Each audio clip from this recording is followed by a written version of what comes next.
Bonjour à toutes et à tous et bienvenue dans cette deuxième émission de Double Contact, l'émission qui parle deux fois plus de football. Et à mes côtés aujourd'hui, et comme lors de la première émission, on retrouve Yvon Marcelin. Salut Yvon. Salut Elliot, salut Baptiste. Et donc oui, comme Yvon vient très bien de le dire, le petit nouveau de la bande, on a Baptiste View à nos côtés pour notre plus grand plaisir aujourd'hui. Salut Baptiste, comment ça va? Salut tout le monde. Bah écoute, super. Et toi? Ça va très bien, je te remercie. Donc, au programme de cette deuxième émission, on a décidé de traiter du foot en Allemagne. Évidemment, avec la reprise de la Bundesliga, le sujet semblait être prédéfini, mais donc on va essayer dans un premier temps, de s'attarder un petit peu sur la philosophie du jeu en Allemagne, puis également aussi de voir un petit peu l'historique du foot allemand, notamment une période qui est assez intéressante, le foot pendant la guerre froide dans ce pays séparé en deux, si je puis dire. Et nous recevrons ensuite, dans un second temps, pour la deuxième mi-temps, Mathieu Lemay, un journaliste spécialisé de Bundesliga, et qui nous fera l'honneur d'être avec nous pour discuter un petit peu de la culture foot en Allemagne, notamment auprès des supporters. Donc, messieurs, écoutez, c'est parti. Début du match, début de la première mi-temps.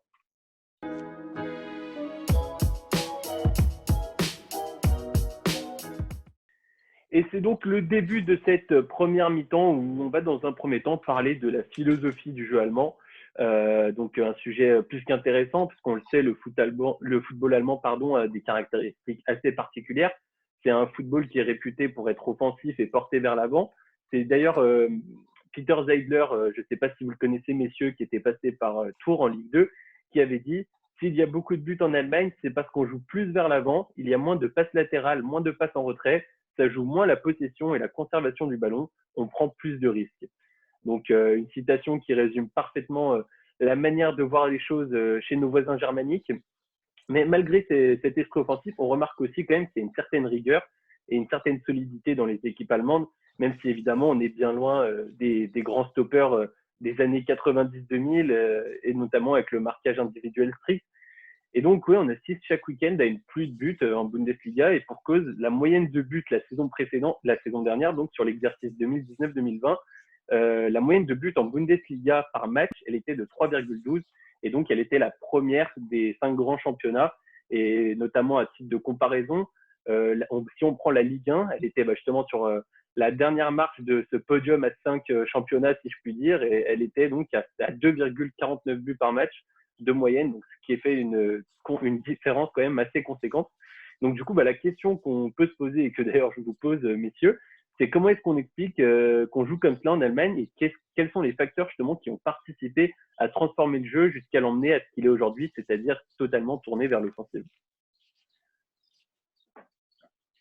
Bon, alors c'est vrai que c'est un sujet super intéressant et en fait, chaque pays, chaque fédération possède sa propre culture footballistique avec des règles, des principes de jeu bien différents et bien ancrés. Voilà, on a le catenaccio en Italie, le football total aux Pays-Bas, on a aussi le toqué en Espagne. Et en Allemagne, c'est vrai qu'on a une philosophie de jeu euh, avec une rigueur importante, une puissance et voilà, des frappes lointaines, des buts. Je pense que c'est important d'isoler quand même quelques invariants du football allemand. Donc, à savoir, par exemple, la morphologie des joueurs. On sait que le footballeur allemand, globalement, il est assez grand, il est costaud, il est bon dans les duels, il a une frappe de mule. Et bon, ça, c'est quelque chose sur lequel on s'accorde tous. Il y a aussi les conditions de la pratique qui déterminent aussi un petit peu ça. On sait que euh, bah, le football, c'est un sport très populaire en Allemagne et les jeunes, ils commencent très très tôt à l'école ou dans des clubs, donc en pratiquant finalement un football qui est organisé, qui est structuré. Et ça peut expliquer aussi le fait qu'il y a cette rigueur et cette efficacité parce que ils l'ont appris très tôt avec des principes de jeu, avec des éléments tactiques qui, mine de rien, aujourd'hui sont présents au plus haut niveau. Et en plus de cette culture bien distinguée, depuis une vingtaine d'années, le football allemand, on se rend compte qu'effectivement, il séduit énormément le public parce qu'il est porté vers l'offensive, parce qu'il y a du rythme, parce qu'il y a du spectacle, il y a du but. Euh, Je pense qu'il existe plusieurs facteurs pour expliquer ça, mais il y a deux axes qui me semblent assez intéressants, à savoir, un, la formation, et deux, le, on va dire, l'équilibre entre les influences étrangères, mais aussi justement bah, ces caractéristiques ancrées dans le football allemand.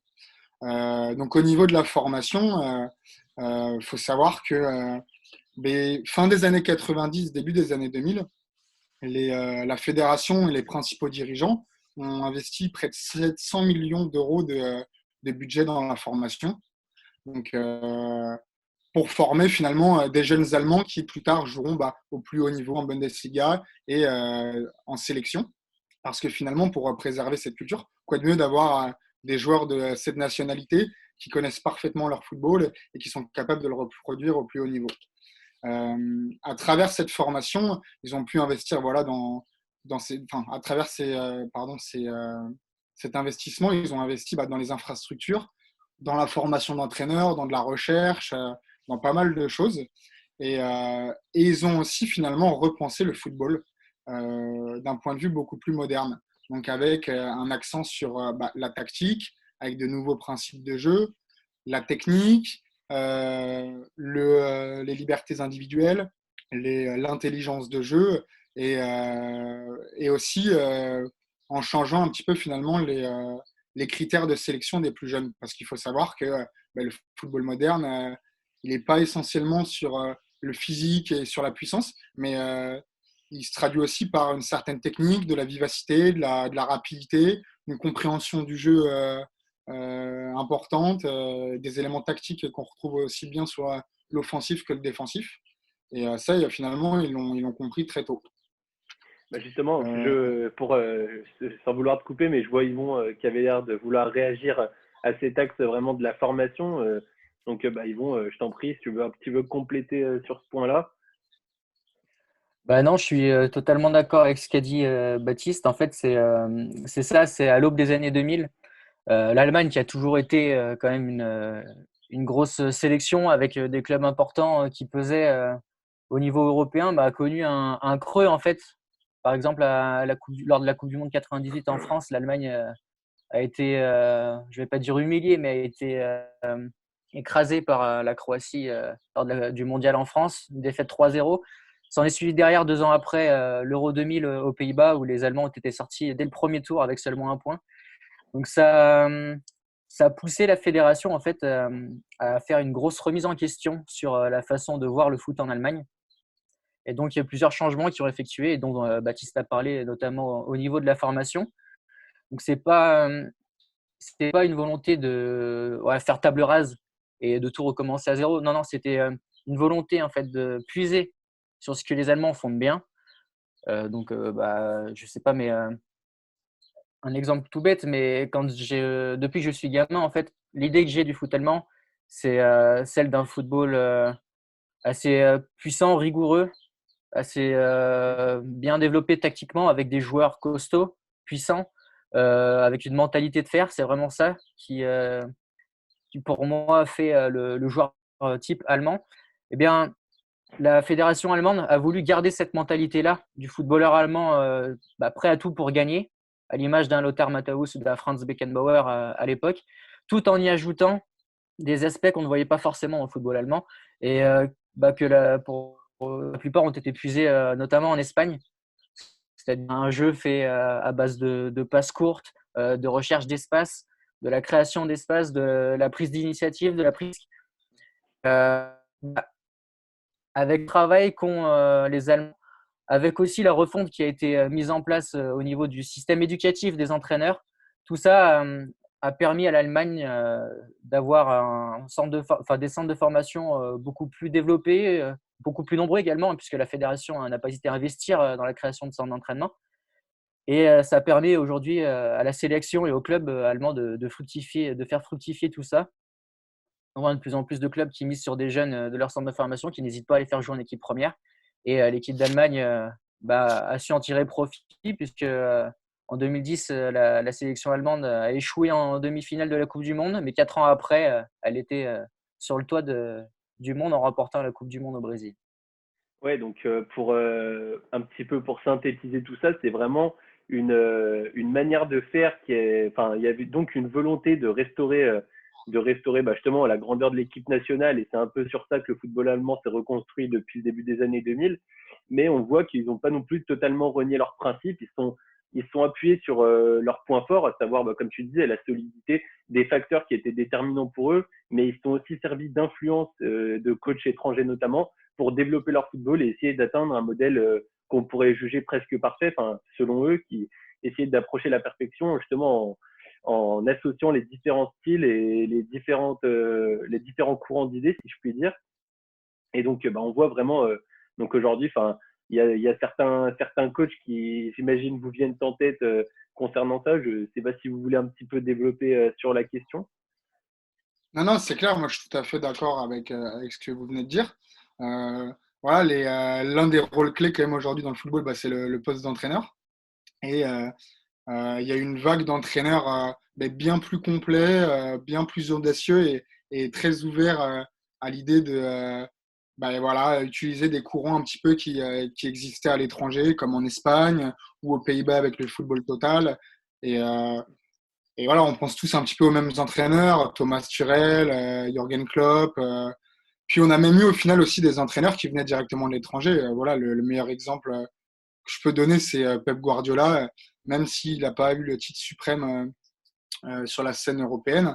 Ce qu'il a fait quand même durant ces années au Bayern, c'est quand même assez sympa. Puis ses équipes ont toujours bien joué. Donc voilà, avec un style de jeu quand même offensif, très technique, avec beaucoup de buts. Et c'est clair que tout le monde est unanime pour dire ça.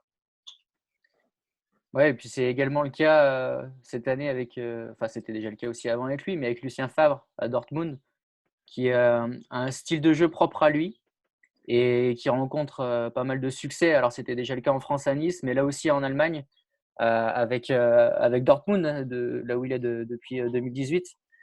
Favre, c'est pas un inconnu en Allemagne il a déjà entraîné le Hertha Berlin et le Borussia Mönchengladbach. Et voilà, donc il y a l'apport d'entraîneurs étrangers comme Favre ou Guardiola également. Et ça, je trouve que c'est important, c'est la volonté vraiment de la fédération de développer la formation des joueurs, mais aussi celle des entraîneurs. Il y a beaucoup de Ouais. bases de travail de la fédération allemande qui facilite l'accès en fait à l'éducation des entraîneurs. Donc ça peut être notamment l'éducation tactique. Et on voit que ça a porté ses fruits. Tu parlais tout à l'heure de Thomas Tuchel, il y a Jürgen Klopp ou dernièrement Nagelsmann, le coach du RB Leipzig, qui sont de très bons exemples pour montrer que voilà, la formation des coachs aussi a été bien menée par la fédération allemande. Et un dernier aspect, outre la formation, alors ça en fait partie aussi, mais il y a eu aussi une refonte de la façon de recruter des clubs, du scouting. C'est quelque chose de beaucoup mieux encadré et ça permet aux clubs de ne plus passer à côté de certains jeunes.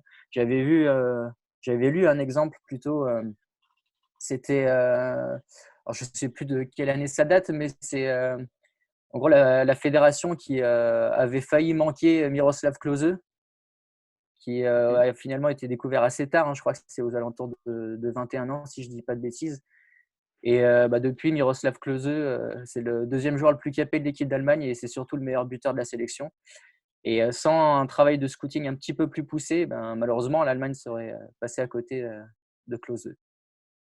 Ouais, Très, c'est très pas bien. complètement faux.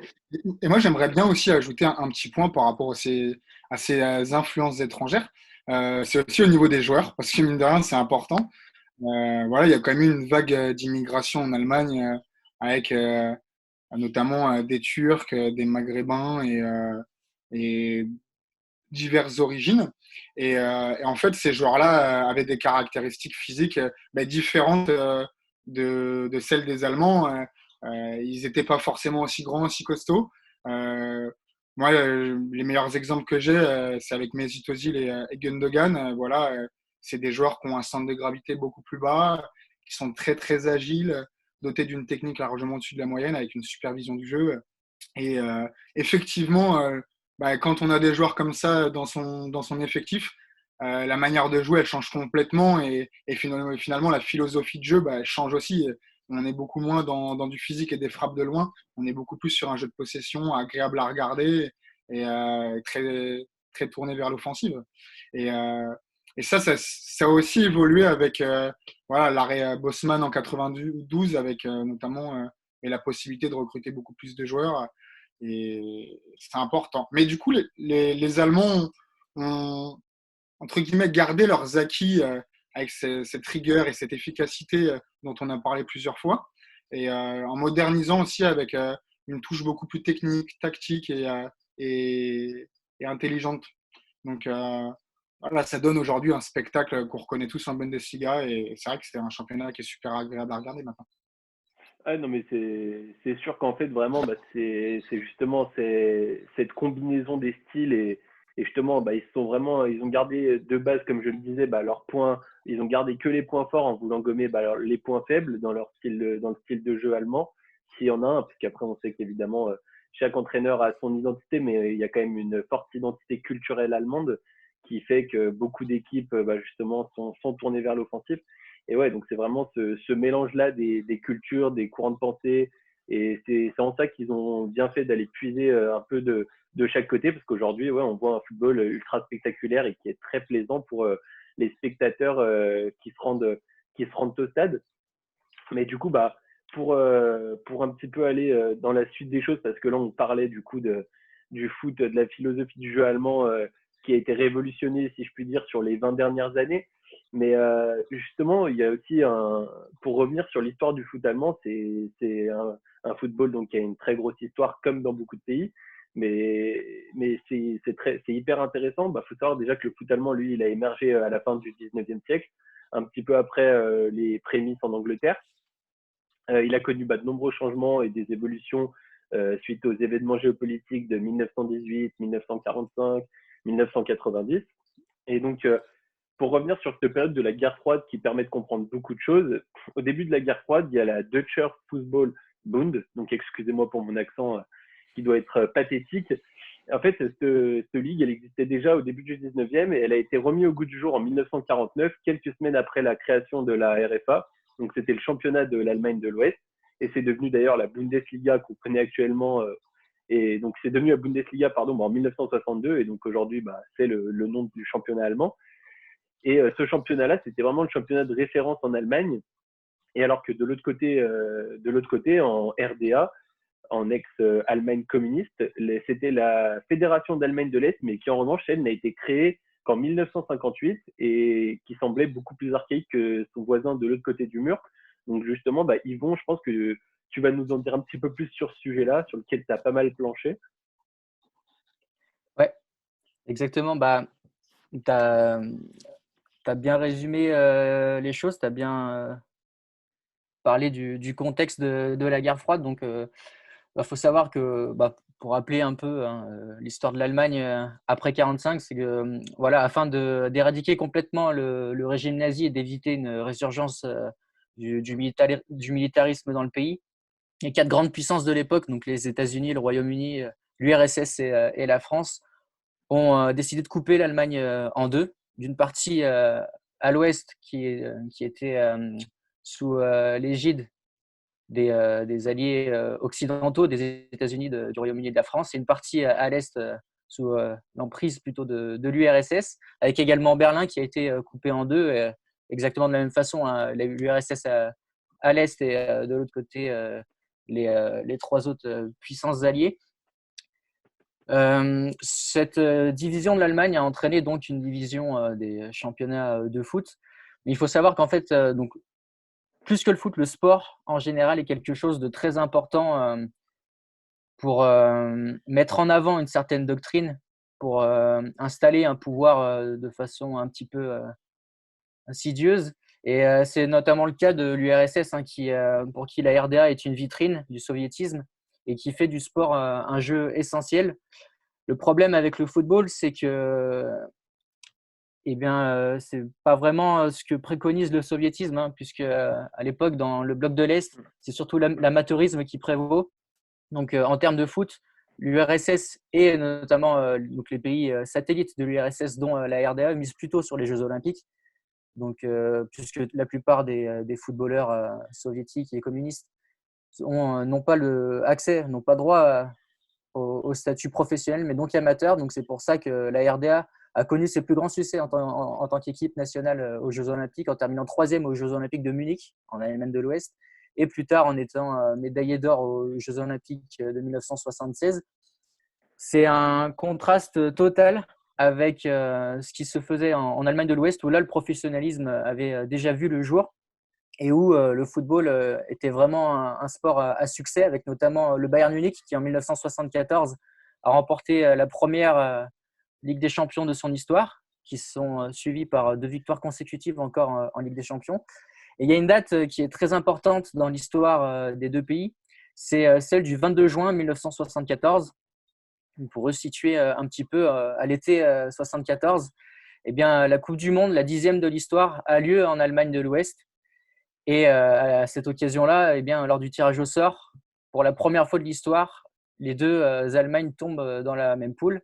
Alors le sort est bien fait, hein, puisque c'est lors de la 3e et dernière journée de la phase de groupe que les deux équipes vont se rencontrer. Et les deux sont déjà qualifiés pour la suite du tournoi. Mais voilà, c'est vraiment d'un côté comme de l'autre, hein, pour l'Allemagne de l'Ouest capitaliste et pour l'Allemagne de l'Est communiste, vraiment l'occasion de battre le rival et de montrer sa supériorité via le sport. C'est un match qui fait date parce qu'à l'époque, l'Allemagne de l'Ouest a déjà remporté une Coupe du Monde en 1954 et est championne d'Europe en titre. Et donc, personne ne voit cette équipe perdre face à sa voisine. Et pourtant, c'est ce qui va se passer. Alors là aussi, Elliot, je pense que je vais me vautrer dans la prononciation. Mais Jürgen Sparwasser, le buteur et l'attaquant de la RDA, va inscrire le seul et unique but de la rencontre et offrir au peuple d'Allemagne de l'Est eh bien, une victoire historique que tout le monde là-bas a encore en mémoire. C'est c'est une bouffée d'air pour la RDA au niveau du foot, parce que malgré cette victoire, eh bien, c'est finalement l'Allemagne qui va remporter chez elle, l'Allemagne de l'Ouest qui va remporter chez elle sa seconde étoile, son second titre de championne du monde. Mais voilà, le foot, c'est vraiment une façon pour ces deux entités d'essayer d'avoir la mainmise sur l'autre. Et ce qu'on peut dire, c'est qu'avant l'unification qui aura lieu en 90 entre les deux Allemagnes, la réunification du pays, eh bien, c'est clairement l'Allemagne de l'Ouest qui aura le dessus, hein, au niveau sportif et au niveau du foot sur l'Allemagne de l'Est. Le Bayern Munich confirmera sa montée en puissance. Certains clubs également d'Allemagne de l'Ouest comme Hambourg ou Dortmund ou Mönchengladbach également vont acquérir des titres sur la scène européenne. Et arrive le tournant de 90, la réunification de l'Allemagne. Et ça va entraîner le déclin en fait des plus grands clubs d'Allemagne de l'Est, notamment le Dynamo Dresde, qui était à l'époque, c'était souvent le cas, hein, à l'époque du communisme, des clubs qui s'appelaient Dynamo, c'était souvent les équipes de la police secrète. Là, en RDA, c'était le cas du Dynamo Dresde qui était sous l'emprise de la Stasi, la police secrète allemande. Et donc à la chute de l'URSS et puis lors de la réunification de l'Allemagne en 90, eh bien les clubs d'Allemagne de l'Est vont tous chuter un à un, notamment donc ce fameux Dynamo Dresde, le plus grand club de l'époque en Allemagne de l'Est, qui ne va faire que décliner, alors que son pendant côté ouest, le Bayern Munich, va devenir le club que l'on connaît aujourd'hui. Eh bien, c'était parfait pour cette petite présentation. Ça permet aussi de remettre les gens dans le contexte qui sont pas forcément au courant. Non, mais écoute, c'était plutôt bien résumé. Et donc, ensuite, je voulais aborder un sujet donc, qui est forcément plus d'actualité, mais grandement relié à ça. C'est à savoir, aujourd'hui, en Bundesliga, on a 18 clubs et il y en a 16 qui sont situés en ex-RFA, donc du côté des Alliés, comme tu l'as bien dit, et simplement 2 petits clubs qui sont situés en ex-RDA, mais dont Leipzig, qui est l'essence même de l'inverse de ce qui était prôné par l'Allemagne de l'Est à l'époque, avec comme modèle notamment le capitalisme à outrance. Et justement, malgré que l'Allemagne fasse partie des premières puissances mondiales et qu'on considère ce pays comme vraiment un pays à la pointe de la modernité, il y a toujours une rivalité et un certain dégoût qui existe en fait entre ces deux parties de l'Allemagne. Et donc, bah, moi, la question que je veux vous poser, c'est en fait pourquoi il existe toujours cette certaine animosité entre ces deux parties de l'Allemagne, tout simplement. Je pense que pour répondre à cette question, va falloir un petit peu plus se pencher du coup sur les 40 dernières années, savoir qu'est-ce qui s'est passé après la réunification. Et comme Yvon l'a bien expliqué, la dernière année finalement du championnat de RDA, c'est-à-dire la DDR Oberliga, a eu lieu en 90-91. Et à la suite de ce dernier championnat, il y a deux clubs qui ont rejoint l'élite du football allemand, donc en 1991-1992. Finalement, la Bundesliga, c'est le Hansa Rostock et du coup le Dynamo Dresde, dont parlait Yvon. Et le Hansa Rostock a fini 18e et s'est relégué donc, au bout de sa première saison en Bundesliga. Et le Dynamo Dresde avait fini 14e et avait pu se maintenir. Et en fait, on se rend compte que durant 40 ans, les clubs de l'Est n'ont jamais réussi à rattraper leur retard sur les clubs de l'ancienne Allemagne de l'Ouest, notamment parce que il était vraiment difficile pour eux de rivaliser avec les clubs riches établis occidentaux. C'est vrai que pendant 40 années, il y a, je crois, 5 ou 6 clubs qui ont rejoint la Bundesliga et c'était toujours pour y faire de la figuration. Ils n'ont jamais vraiment réussi à s'imposer. Ça a été vraiment très compliqué pour eux, tout simplement parce que le modèle soviétique qui était prôné dans l'ex-Allemagne de l'Est ne répondait pas du tout aux exigences du football capitaliste qui avait progressé partout ailleurs en Europe et notamment en Allemagne de l'Ouest. Les principaux acteurs du coup de l'Allemagne de l'Est n'ont jamais su s'imposer et ont tous connu un certain déclin. Et finalement, aujourd'hui, on parle d'un renouveau de l'Allemagne de l'Est avec deux clubs, notamment le RB Leipzig. Et puis, si on va un petit peu plus loin dans notre réflexion, on se rend compte que ce club-là, il n'a rien de l'ex-Allemagne de l'Est parce qu'en fait, il a été fondé en 2009 donc par la compagnie Red Bull, la compagnie autrichienne. Et je pense qu'aujourd'hui, c'est peut-être le club qui a le plus gros modèle capitaliste en Allemagne et il ne reprend pas du tout les traditions qu'avaient les clubs soviétiques parce que voilà, il dépense à outrance, parce que c'est une compagnie qui dirige ce club et parce qu'il continue de recruter des joueurs venant de l'étranger et qui a aucune culture finalement de l'Allemagne de l'Est, même si effectivement la situation géographique en fait un club de l'Est. L'autre club, c'est l'Union Berlin, donc qui est l'un des rares clubs à avoir l'un des rares clubs de l'Allemagne de l'Est à avoir rejoint la Bundesliga pour la première année cette année en 2019-2020. Et donc, il faut savoir que bon, pareil, au niveau sportif, c'est pas une grosse réussite. Et mais bon, c'est peut-être le club qui représente aujourd'hui le plus l'Allemagne de l'Est dans cette Bundesliga. Bien que eux aussi ont dû faire pas mal de changements pour pouvoir s'adapter à ce football aujourd'hui capitaliste qui est présent en Europe. Mmh. Et donc, ouais, comme tu disais justement sur Leipzig, et c'est important de le dire aussi, c'est que c'est un club justement qui est traditionnellement ancré comme un club de l'Est au vu de sa situation géographique, mais donc qui se base plutôt sur le modèle des clubs, des anciens clubs d'Allemagne de l'Ouest. Mais il faut savoir que malgré le fait que justement il se tourne vers ce modèle, il y a toujours quand même beaucoup de détracteurs en Allemagne de l'Ouest parce que historiquement, c'est un club qui se situait en ex-RDA. Et donc, du coup, il y a toujours quand même une certaine animosité. Et justement, il faut savoir que même à l'Est, il y a aussi certains Allemands qui justement ne se retrouvent pas forcément dans les traditions et les principes qui étaient instaurés auparavant et qui sont encore d'ailleurs beaucoup de mise dans beaucoup de qui sont bien de mise dans beaucoup de clubs encore qui se situent à l'est.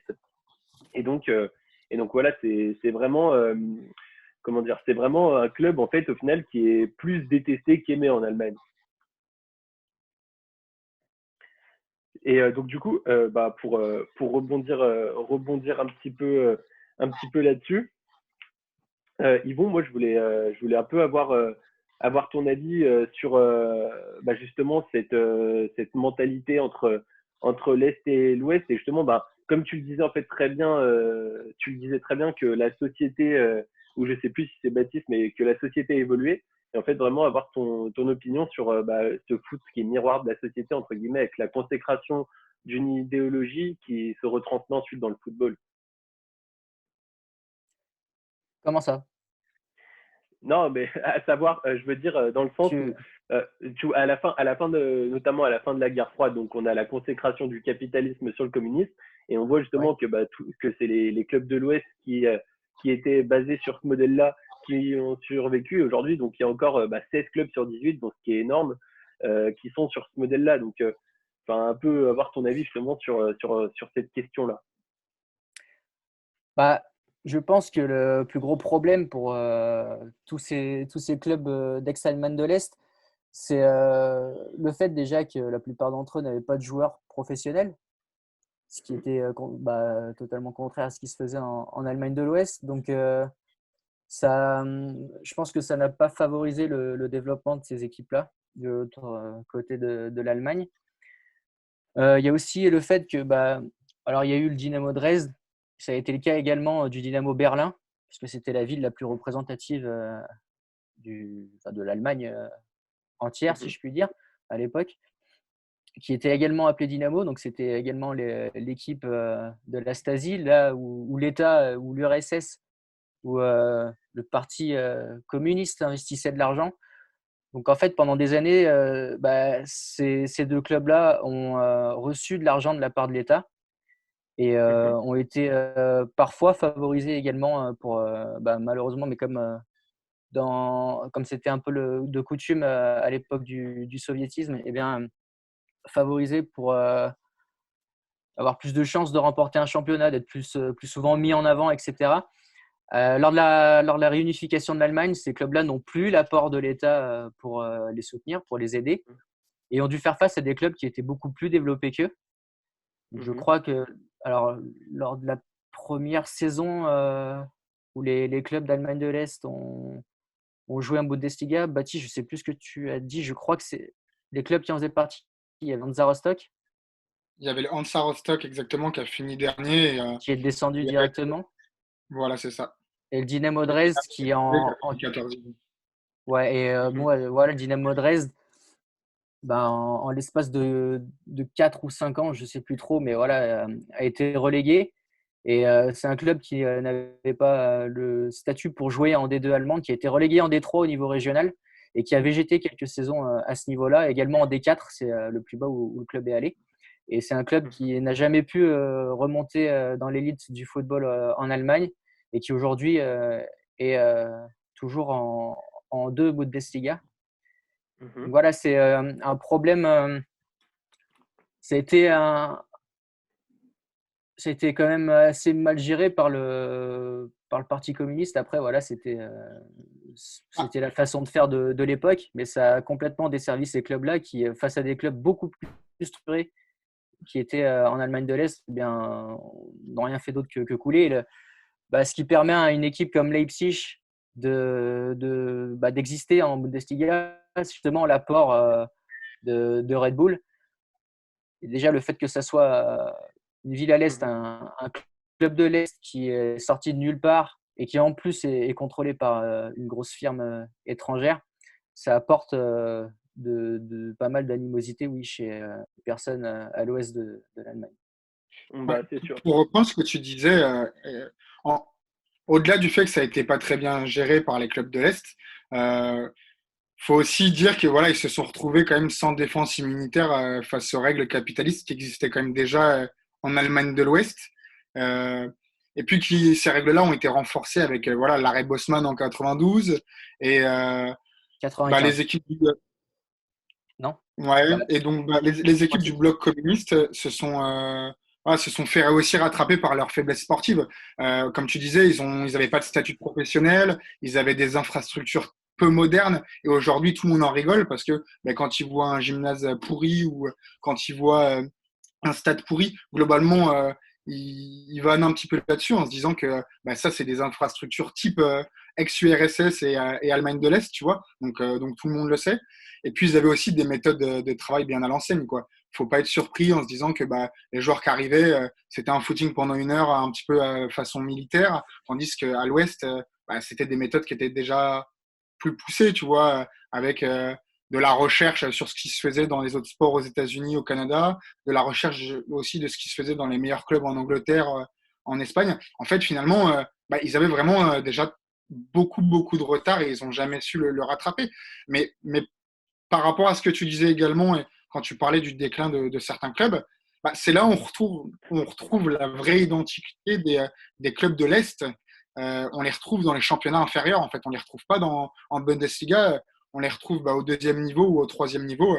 Et c'est pas parce qu'il y a un attachement au régime communiste, c'est parce qu'il y a un attachement finalement au club tel qu'il était, avec des traditions existantes, à savoir si on peut éviter d'avoir des sponsors sur le maillot ou alors des sponsors locaux, si on peut éviter d'aller acheter des joueurs à l'étranger et notamment des joueurs des immigrés parce que c'est pas ce qui se faisait. Si on peut aussi éviter toute forme de modernité avec de la recherche marketing et tout, tant mieux. Je me souviens d'une anecdote d'un club de 2e ou 3e division, alors je me souviens plus duquel, je crois que c'est Lanza Rostock, qui changeait encore le score avec un panneau d'affichage à la main, tu vois. Enfin, c'est quelque chose aujourd'hui dans le foot professionnel qu'on verra jamais. On en rigolerait, ça c'est sûr et certain. Mais ouais, du coup, pour conclure un petit peu, en fait, pour répondre à la question initiale, ouais, c'est vraiment en fait du fait que on n'ait pas voulu renier ses principes et ses grandes valeurs qui fait aussi la différence aujourd'hui, parce qu'on voit Leipzig qui est à l'Est, même si c'est un club beaucoup plus récent et donc qui a instauré directement des nouvelles valeurs dès la création du club en 2009. Voilà, aujourd'hui, on voit que ça fonctionne. Et je pense que si les clubs de l'Est se mettaient à tous opter pour ce genre de méthode, ça irait aussi beaucoup mieux et on aurait une représentativité qui serait bien plus importante. Messieurs, c'est la fin de cette première mi-temps, donc on va tout de suite passer à la deuxième mi-temps et donc avec la culture foot chez les supporters allemands.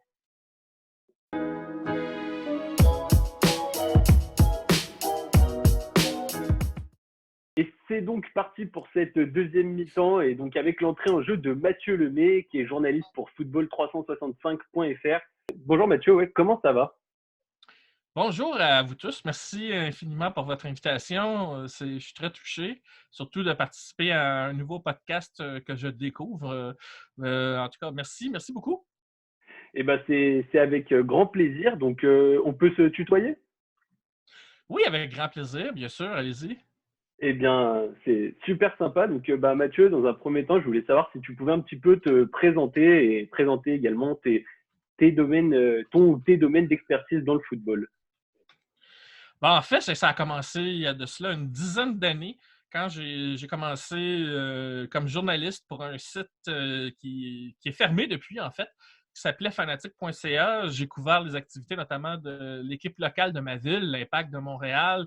Ça, c'était avant l'entrée du club en MLS. Et j'ai couvert la Coupe du Monde 2010 à l'époque. Et mes écrits sont tombés sous les yeux d'un ami en France, Patrick Julliard, qui est journaliste et rédacteur en chef pour Foot Africa 365 et qui est devenu depuis football365.fr, page Afrique. Alors, il m'a demandé si j'avais envie d'être le correspondant pour parler des joueurs africains qui évoluent en Amérique du Nord et j'ai dit oui avec grand plaisir. J'ai fait des entrevues avec des joueurs africains, notamment avec ceux de l'Impact, évidemment. J'ai côtoyé des joueurs africains d'Amérique du Nord. J'ai couvert leur performance et je fais encore ça pour le site football365.fr. Avec le temps, par contre, cette expertise-là, c'est gratifié de l'animation d'un premier podcast qui existe depuis plusieurs années, qui s'appelle MLS Africa Plus, par l'intermédiaire d'un groupe qu'on a ici en Amérique du Nord qui s'appelle le Cannes Football Club, où on parle de foot à travers le monde en tant que fan, mais aussi comme un peu une plateforme alternative, étant donné que la couverture média chez nous par rapport au foot ou au soccer, comme on dit ici, était peut-être pas assez répandue. Et de fil en aiguille, mon expertise s'est élargie.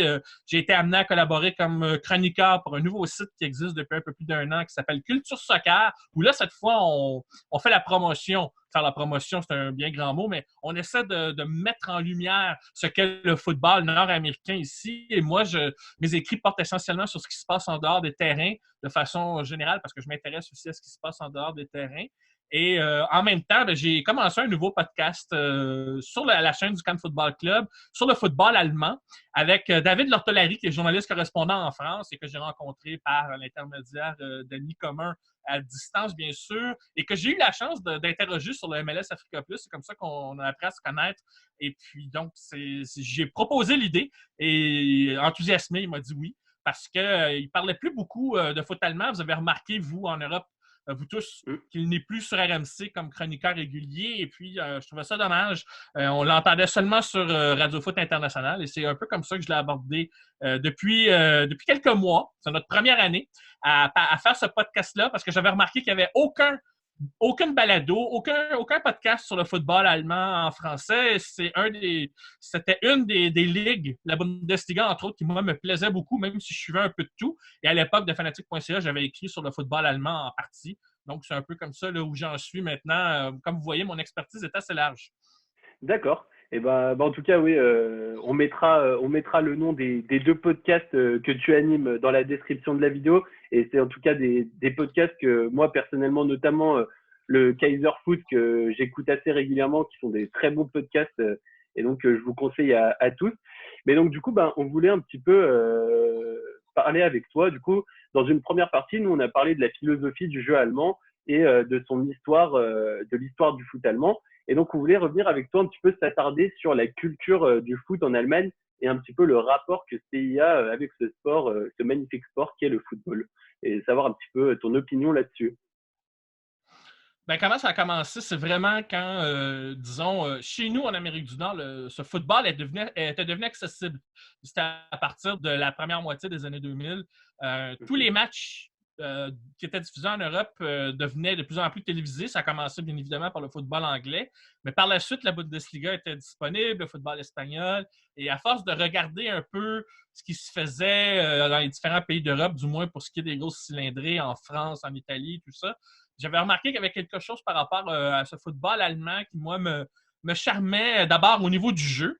Il y avait, je trouve, peut-être un mélange de pragmatisme et de spontanéité. Il y avait quelque chose de plus excitant. On sentait même l'ambiance des foules à travers le petit écran qui était particulier. Puis avec le temps, on apprend des choses qui viennent un peu par rapport à mon métier de journaliste, mais aussi par rapport à ce qu'on voit à la télévision, c'est-à-dire l'ambiance dans les stades qui est différent d'un pays à l'autre.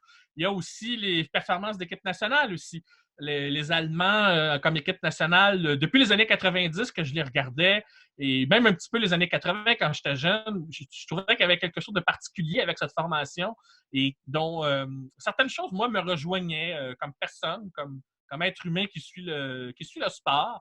Et c'est un peu, donc, le point de départ de tout ça, là, pour faire bref, c'est un peu comme ça que j'ai été un peu gagné par le foot allemand, sans renier les autres, bien entendu. Mais disons, on va dire, là, j'ai un préjugé favorable, disons. D'accord. Eh bien, comme tu l'as bien dit, d'ailleurs, c'est l'Allemagne, le football, c'est quelque chose qui est très important, y compris pour les Allemands, bien entendu. Et on voit donc souvent que les stades sont toujours pleins, y compris dans les divisions inférieures.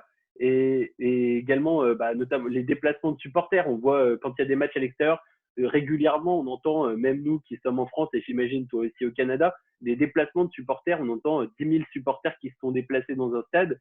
Et c'est quelque chose qui peut nous paraître, nous, assez incroyable, dans le sens où, en France, nous, déjà, en Ligue 1, la majorité des déplacements de supporters sont interdits par les différents organes qui décident de cela. Et donc, du coup, je voulais avoir un peu ton avis sur vraiment les Allemands, justement, qui vont toujours au stade et qui même se déplacent. Et quel est un peu ton avis sur cette question-là? Ben, moi, en tout cas, je trouve que c'est un des endroits en Europe, même si ce n'est pas le seul, où ce sport est une religion. si je peux me Mhm. permettre de le dire comme ça. Les fondements, par contre, qui pourraient l'expliquer, et puisque je m'intéresse aussi à l'histoire également, sont probablement très différentes de ce qui s'est passé, par exemple, en France ou en Italie. Il faut savoir que l'Allemagne, et on en parle beaucoup avec David Lortolari dans le podcast, c'est un pays c'est une fédération, si on peut dire. On fonctionne avec les fédérations régionales et ça reste encore très, très ancré dans la Bundesliga, même si la forme actuelle de la Bundesliga n'existe que depuis les années 60. Cela dit, quand on regarde dans l'histoire et quand on voit l'évolution du football, on parle de fédération régionale, mais ça veut dire que c'est très ancré aussi dans le football amateur. Pendant très longtemps, beaucoup de clubs étaient à niveau amateur, même si elles pouvaient performer à un niveau assez élevé avant de se professionnaliser. On a été un petit peu lent par rapport à ça, mais c'est parce que c'est très ancré, c'est très, très près. Très, très près du public. Et ça, malgré l'intermède du régime nazi pendant la guerre. Donc, c'est quelque chose qui est très, très, très, très proche très, très proche des gens. Et ça le reste encore. On le voit dans la façon dont les équipes sont gérées, à l'exception, évidemment, du Bayern Munich. Mais même là, la façon dont on gère, je dirais, par rapport à l'économie capitaliste est très, très différente des autres. Et en quelque part, on voit que les ultras, le public, sont très, très près de ça. Ils n'hésitent pas à commander, pas à commander, mais à commenter plutôt la situation. On aime bien, par exemple, dire que il ne faut pas surdépenser pour obtenir des joueurs. On est aussi très, très proche par rapport à cette façon de voir les choses. Donc, on favorise la formation locale. Alors, on favorise, si on veut, des développements des joueurs allemands et aussi même d'une certaine manière des jeunes joueurs qui peuvent venir de l'étranger, qui sont formés au sein des académies des clubs. C'est quelque chose donc qui est très très proche. Et les compagnies aussi, les entreprises qui investissent dans ces clubs-là, ben, sont très très près des équipes au niveau de la localité. Je veux dire, Volkswagen, qui est quand même une compagnie largement connue, ben, sa base de fondation est située à Wolfsburg où se trouve le club dont ils sont les propriétaires. Alors, en quelque part, c'est quelque chose qui est très, très rattaché à la localité, aux régions. C'est quelque chose qui est très enraciné, je dirais, dans l'histoire du football allemand. Et qu'une fois qu'on découvre ça, on comprend mieux pourquoi il y a cet attachement très, très populaire et, je dirais, ce côté même un peu festif, en quelque part, entre les partisans et aussi tous les clubs allemands qui évoluent là-bas. Et pourquoi c'est très populaire et aussi pourquoi l'Allemagne est une puissance en quelque part, c'est qu'elle parle beaucoup de la base, en fait. Voilà. D'accord, ouais, bah, non, c'est vraiment cet ancrage-là qui fait que la proximité est vraiment certaine. Mais du coup, bah, comme tu disais, bah, on parle souvent notamment de l'ambiance du Signal Iduna Park. Pardon, bah, je vais laisser la parole à Yvon qui veut te poser une petite question, j'ai l'impression. Ouais, je l'observais, là. J'ai une petite question parce que, alors déjà, bonjour Mathieu, j'ai pas eu l'occasion de te saluer. Enchanté, Yvan, merci. Alors, tu parlais de la localité entre les clubs, les supporters et puis les investisseurs qui favorisent la popularité de certaines équipes. Je vais prendre l'exemple du RB Leipzig.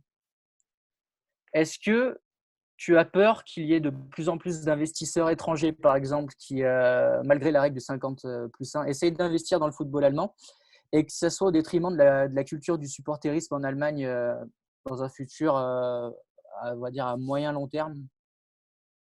Ça reste à voir. Il faut savoir d'abord qu'il y a un aspect régional par rapport au développement du Red Bull Leipzig quand même.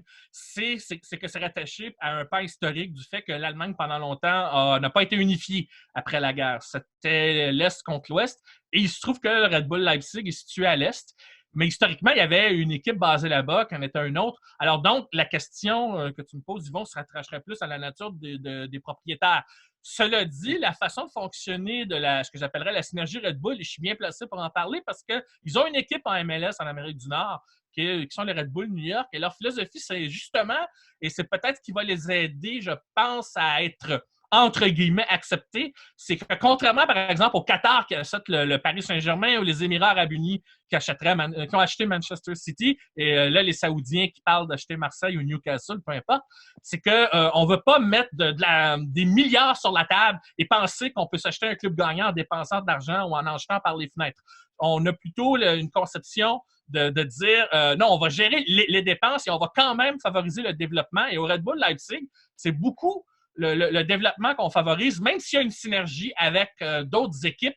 Et ça, ça reste quand même quelque chose d'important. Et il y a d'ailleurs des joueurs allemands en très grand nombre avec le Red Bull Leipzig qui sont issus de cette façon de voir les choses et ce que je dirais en matière de développement. Ensuite, eh bien, il n'y a pas que le Red Bull Leipzig, peut-être en dehors de sa façon de fonctionner, qui font confiance d'une certaine manière aux étrangers. On a quand même des entraîneurs étrangers en Allemagne dans d'autres clubs, par exemple. Donc, il y a des influences un petit peu étrangères ici et là.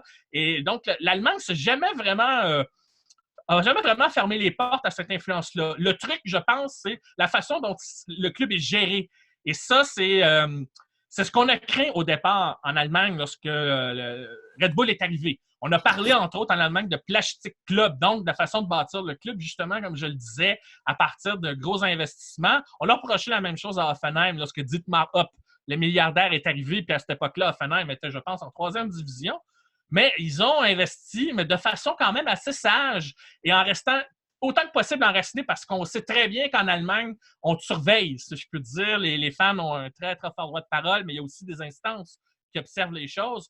Alors, en quelque part, je me dis, mes craintes sont minimisées par rapport à ça parce que ce serait très compliqué, étant donné le côté traditionnel, justement, très, très fort en Allemagne. Donc, on est ouvert, mais avec des petites portes d'entrée, mais il y a une limite que tu ne dois pas franchir, je dirais. C'est peut-être là où on reste vigilant par rapport à ça. Mais en même temps, à l'opposé, ça me permet d'ouvrir une parenthèse, l'Allemagne regarde ce qui se fait à l'étranger. C'est peut-être le pays d'Europe le moins méprisant de ce qu'on fait en Amérique du Nord. Il y a des ententes avec la MLS, notamment avec le Bayern et d'autres clubs allemands. Il y en a qui viennent s'entraîner en Amérique du Nord. Il y a des ententes pour que des joueurs d'Amérique du Nord aillent jouer en Allemagne et sont de plus en plus attirés à jouer là-bas. Alors, en quelque part, l'Allemagne, oui, ils ont une façon de fonctionner qui leur est très typique et on en est très fiers, mais ça ne veut pas dire qu'on va fermer les portes entièrement à ce qui se fait ailleurs. Et on a une attitude, probablement justement, cette attitude moins méprisante fait que oui, on reste vigilant, mais en même temps, on ne peut pas faire autrement que de regarder ce qui se fait pour être certain de rester, je dirais, à niveau par rapport justement aux autres pays. C'est vrai que moi, je suis tout à fait d'accord avec ce qui vient d'être dit. Et en fait, c'est vraiment un alliage entre une tradition affirmée et une modernité finalement mais qui au fil des ans, nous étonne toujours du côté des Allemands. Et aussi bien dans une réflexion stratégique que dans la relation avec les supporters, que dans divers choix stratégiques du club. Et c'est vrai que ça, c'est intéressant. Et on en a beaucoup parlé dans la première partie de l'émission de ça. Ah, ben là, je ne vous ai évidemment pas entendu, mais je vais vous réécouter pour savoir ce qui s'est dit. Ça pourrait être très intéressant. Mais ce que Baptiste, enchanté, vient de dire, ça se résume justement à comment on l'appelle le pragmatisme allemand. C'est ça, le pragmatisme allemand. On pourrait même le résumer. Souvent, historiquement, on évoque beaucoup ça. Leurs 2 victoires en Coupe du Monde face à des formations qu'on voyait par rapport à leur jeu qui révolutionnait le sport à l'époque, c'était la Hongrie en 1954 et les Pays-Bas en 1974. C'est contre l'Allemagne que ces pays-là ont perdu alors qu'ils sont arrivés avec des idées révolutionnaires, des joueurs avec des styles nouveaux, des entraîneurs avec des visions tactiques nouvelles.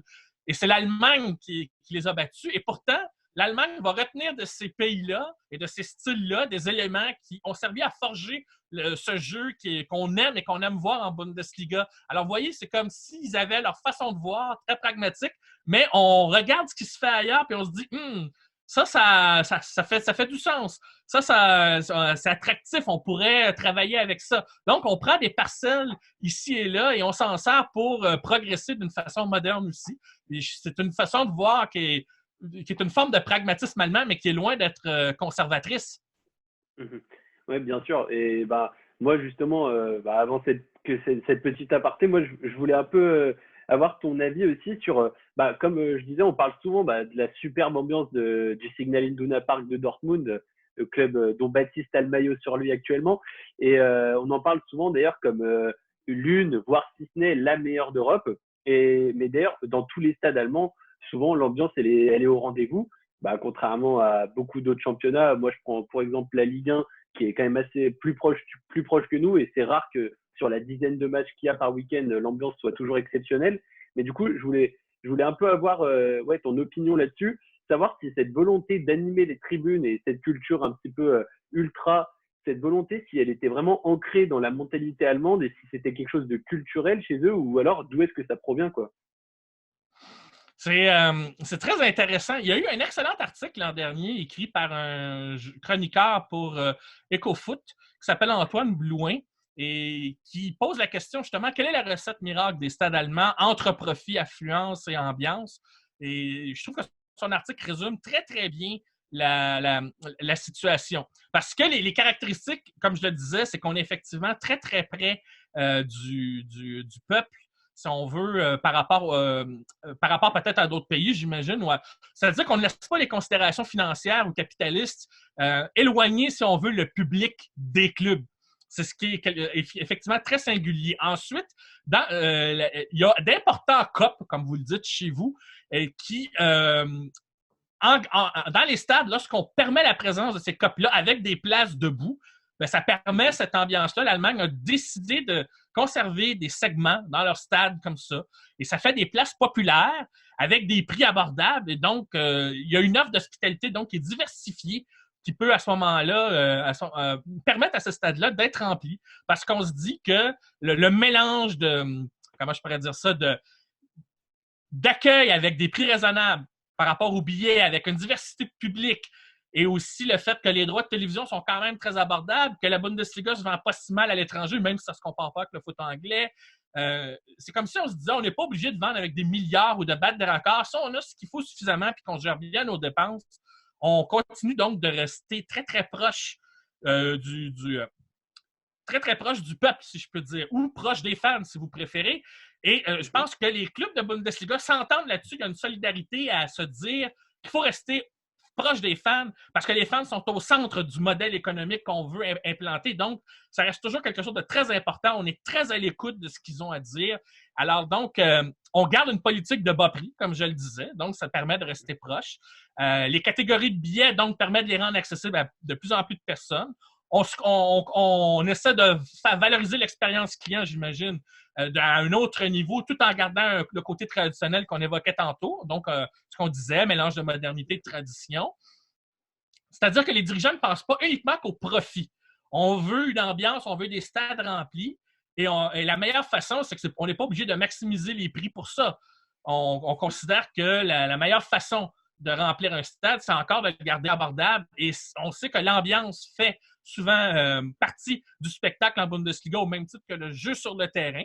Alors ça aide. Et on aménage même le calendrier du championnat de façon à ce que les matchs, par rapport à la télévision, les diffuseurs et même pour que les gens puissent y accéder au stade, soient des heures justement propices à permettre à ce que les stades soient remplis. Est-ce qu'il y a aussi beaucoup de gens à la télévision au besoin qui regardent ces matchs-là? Donc, ce genre de décision-là fait qu'en Allemagne, bien, la popularité se maintient et on a du spectacle sur le terrain parce qu'on forme des bons joueurs, on ouvre la porte à ce qu'il y a du beau jeu là-bas, tout en restant pragmatique. Et en même temps, ben, on a une politique économique qui, au lieu de viser le profit à tout prix et où jeter de l'argent par les fenêtres en investissant dans des stars peut-être hors de prix, on préfère, au contraire, miser sur des ambiances maximales, très populaires. Et d'un autre côté, ben, on veut que les joueurs, justement, ben, peut-être parce qu'ils coûtent moins cher, ben, ils sont peut-être développés au sein des clubs. Ben, ils sont attachés ils restent attachés à leur public, ils restent attachés à leur club où ils sont formés. Ils sont, en quelque part aussi, peut-être moins prétentieux parce que ce ne sont pas des superstars, même si ça reste des bons joueurs. Donc, il y a un mélange de tout ça. Et au bout du compte, ça en fait une réussite sur le plan financier quand même. Et donc, c'est pour ça que je pense qu'il y a cette réussite. Mais je vous invite, si vous voulez encore plus d'informations avec des données statistiques et tout ça, à aller lire l'article d'Antoine Blouin. Je vous enverrai la référence si vous voulez. Ça en a un exemple parmi d'autres, mais ce serait un bon article si vous voulez, juste pour vous mettre en bouche le pourquoi de cette popularité du foot allemand, que ce soit au niveau économique, ambiance, les affluences, tout ça, quoi. Ok, et bah, très bien là. La Ça réponse fait beaucoup, hein, je sais. Ah bah la réponse au moins est complète et ça permettra aux gens aussi de mieux comprendre ce sujet. Bah, en tout cas, bah, merci vraiment d'avoir apporté un peu cette précision sur cette partie vraiment du foot et la culture du foot en Allemagne, parce que c'est vrai que nous, notamment en France, c'est pas forcément le championnat qui est le plus suivi. On a plus tendance à avoir comme championnat étranger la Première Ligue en Angleterre ou alors même la Liga en Espagne, qui a un peu plus un éclairage qui est fait sur ces championnats. Donc voilà, je voulais te remercier. Et c'est Ça donc fait grand la fin. plaisir, même si ça peut paraître étrange que ce soit quelqu'un qui vit en Amérique du Nord, qui voit ça avec une perspective peut-être plus à distance, j'en sais rien, qui en parle. Moi, ça me fait toujours un peu bizarre, mais en même temps, comme je le dis, ça n'enlève rien aux autres championnats non plus. Ah, c'est sûr. Après, c'est bien, ça apporte un autre regard sur la vision que nous, on peut avoir du foot européen. Ah oui, c'est sûr. Probablement que vous, en France, comme vous êtes très proche de ce qui se passe là-bas et du foot là-bas, et j'ai des collègues journalistes aussi qui sont proches de ce qui se fait en Ligue 1 et tout ça, c'est sûr que le langage, et j'écoute les débats qui sont évoqués en France, ça nous donne une idée de comment les choses sont généralement vues, même s'il y a effectivement des diversités de messages. Mais en même temps, quand on s'ouvre à ce qui se fait ailleurs, c'est là qu'on voit les particularités, puis ça nous porte à réfléchir sur plein de détails, sur plein de nuances, je trouve, parce que parfois, dans certains débats, il manque parfois de nuances. C'est bien de les évoquer de façon factuelle. Absolument. Et donc, on va toucher au but la fin de cette deuxième mi-temps et on va tout de suite passer au temps additionnel avec Yvon.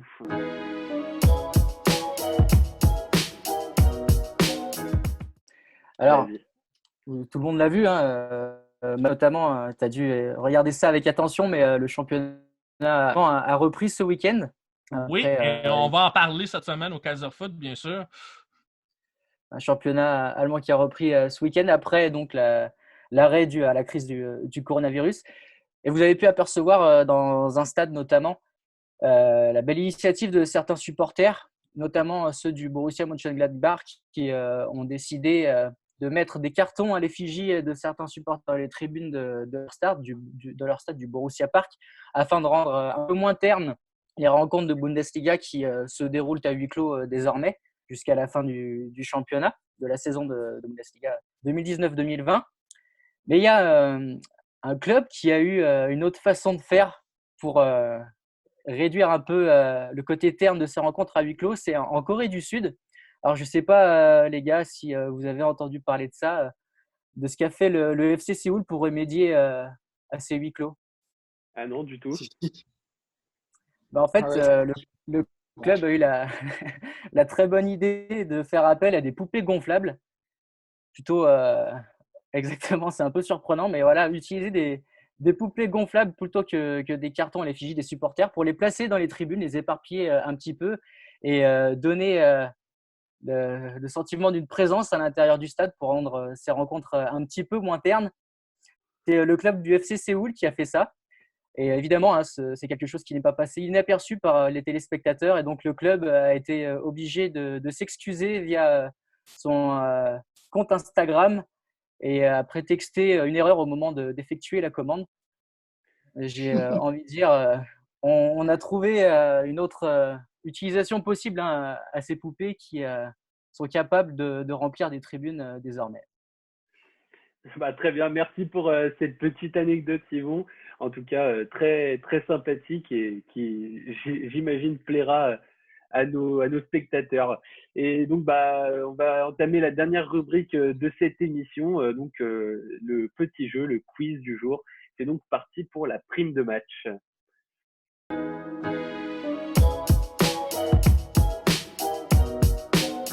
Donc, la prime de match, messieurs, ce que je vais vous proposer. J'ai donc préparé de mon côté des petits historiques où je vais vous décrire la vie de certains joueurs allemands en vous disant le plus de détails possible. Et donc, ce sera le premier d'entre vous qui me citera le nom du joueur dont je parle au vu des éléments que je vais citer qui remportera un point. Donc, je ne sais pas si vous avez des questions. J'imagine avoir été assez clair. C'est tout bon pour vous? C'est bon, allez. Ouais. On va commencer tout de suite. Donc, le premier, je suis né en 1989 à Dortmund et je suis un international allemand. Je suis milieu offensif ou ailier. Ah, exactement, c'est Marco Reus. Alors là, tu as vraiment à peine laissé le temps aux autres. Comme à ton habitude, tu as dégainé rapidement. Mais ouais, donc la suite, c'était qu'il a débuté du côté de Mönchengladbach. Il a été élu 3 fois meilleur joueur de Bundesliga et notamment en 2019. Malheureusement, les blessures ont trop souvent freiné ma progression et mon talent qui est indéniable. Je joue actuellement à Dortmund où je suis depuis 2012. C'est donc Marco Reus. Ça fait un point pour Yvon. Donc, j'enchaîne tout de suite avec le deuxième joueur. Je suis né en 1945 à Munich. Je suis international allemand également et libéraux. J'ai remporté le championnat. Franz Beckenbauer. Il me semble que le premier, c'était Baptiste, si je dis pas de bêtises. Et donc, pour finir, donc j'ai remporté le championnat d'Europe et la Coupe du Monde. Et j'ai été élu 2 fois Ballon d'Or.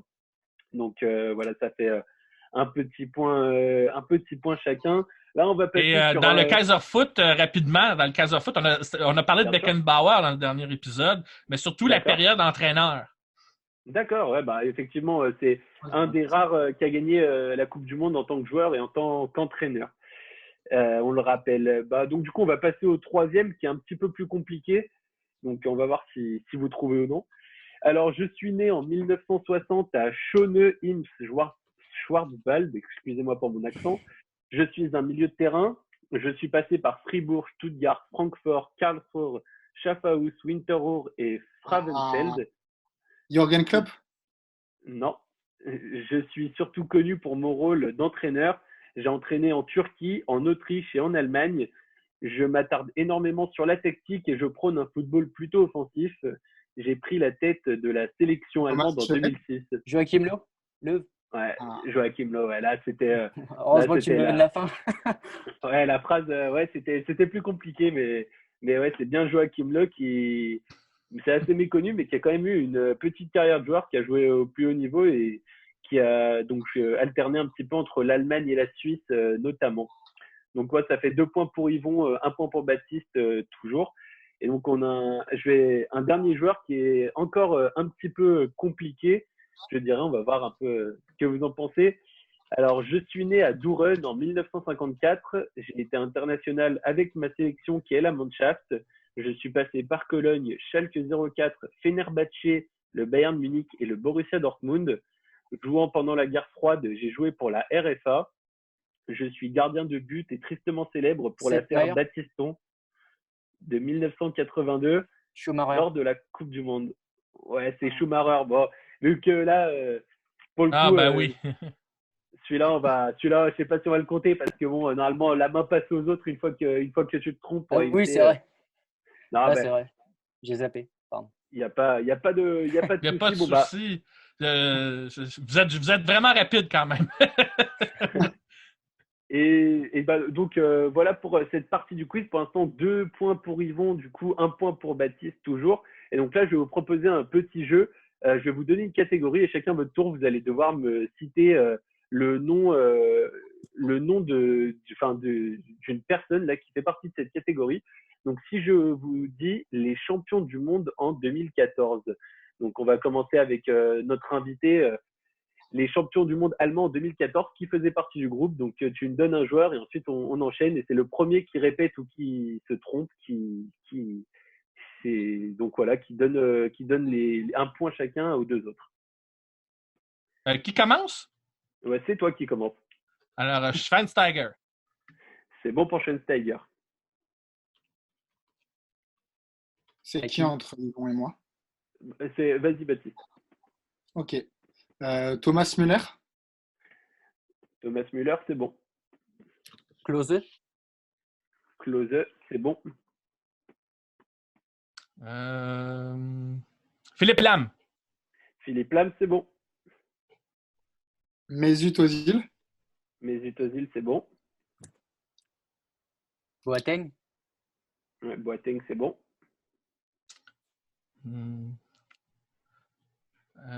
Thomas Müller. Ah, Thomas Müller, il a déjà été dit par Baptiste. Ah, j'ai pas porté attention, merde. Ah, c'est pas grave. Et donc, du coup, ça fait un point chacun pour Baptiste et Yvon. Donc, du coup, Yvon est toujours à 3 points en tête devant Baptiste à 2 points.